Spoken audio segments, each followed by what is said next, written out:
नमस्कार, स्वातीच्या स्वयंपाकमध्ये तुम्हा सर्वांचं खूप खूप स्वागत आहे। आज आपण प्रसिद्ध अशी बंगाली मिठाई बनवणार आहोत।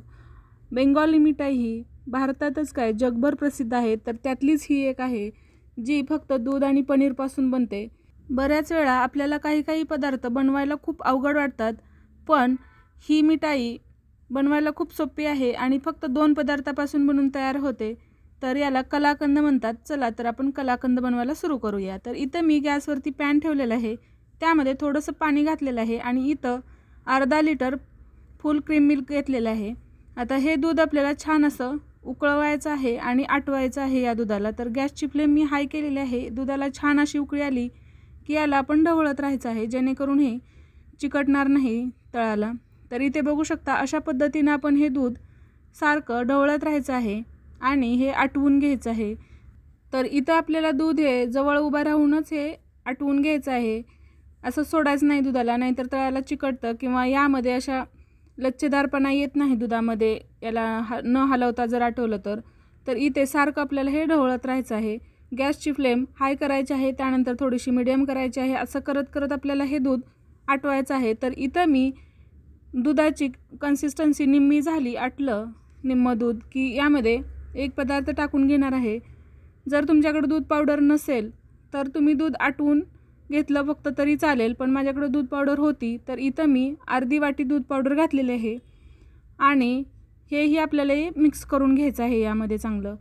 जर दूध पावडर नसेल तर दूध जास्तीचं घ्या, 1 लिटर घ्या आणि ते आटवून घ्या। तर इथं माझ्याकडे दूध पावडर आहे तर मी अर्धी वाटी दूध पावडर घातलेली आहे यामध्ये अर्धा लिटर दुधासाठी। आता ही चांगली या दुधामध्ये मिक्स करून घ्यायची आहे आणि परत या दुधाला आटवून घ्यायचं आहे आपल्याला। तर मी दूध पावडर या दुधामध्ये मिक्स करत असताना गॅसची फ्लेम लो ठेवली होती, जेणेकरून या दूध पावडरच्या गुठळ्या होऊ नयेत आणि चांगलं मिक्स करून घेतलेलं होतं। मिक्स केल्यानंतर गुठळ्या होत नाहीत।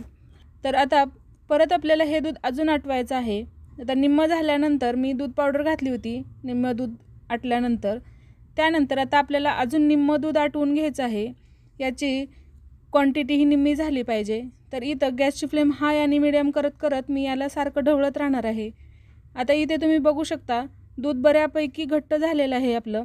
आता यामध्ये मी पनीर घालून घेणार आहे। तर इथं मी 150 ग्रॅम पनीर घेतलेलं आहे अर्धा लिटर दुधासाठी आणि ते अशा पद्धतीनं बारीक करून घेतलेलं आहे।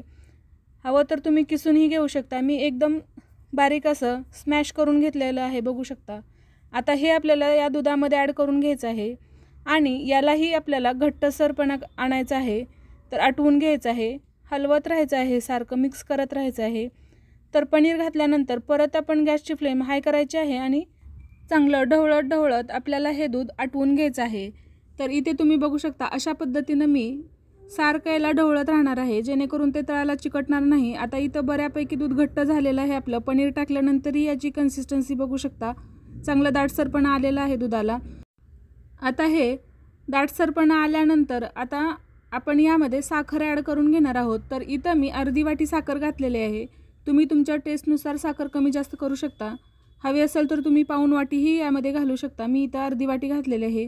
तर साखर घातल्यानंतर परत आपल्याला हे मिक्स करून घ्यायचं आहे। साखरेलाही थोडंसं पाणी सुटतं, त्यामुळे परत हे थोडं पातळ होतं आणि आता आपल्याला हे आटवून घ्यायचं आहे, अजून घट्टसर असं करून घ्यायचं आहे। यातील दूध पूर्णपणे घट्ट झालं पाहिजे, बघू शकता इथं अशा पद्धतीनं मीडियम टू हाय फ्लेम करत करत आपल्याला हे पूर्णपणे घट्ट करून घ्यायचं आहे। आपण ज्या पद्धतीनं मावा बनवतो त्या पद्धतीनं आपल्याला हे घट्ट करून घ्यायचं आहे। तर इथे तुम्ही बघू शकता यातील दूध पूर्णपणे आटलेलं आहे आणि इथं मावा अशा पद्धतीनं बनलेला आहे। याचं टेक्स्चर तुम्ही बघू शकता, एकदम रवाळ असं झालेलं आहे, बघू शकता एकदम मस्त असं परफेक्ट आपलं हे कलाकंदाचं बॅटर तयार झालेलं आहे। आता इथं आपण गॅसची फ्लेम बंद करून घेऊया आणि मी इथं एका पॅनला तूप लावून घेतलेलं आहे। आता त्यामध्ये आपण हे कलाकंद सेट होण्यासाठी ठेवणार आहोत काढून।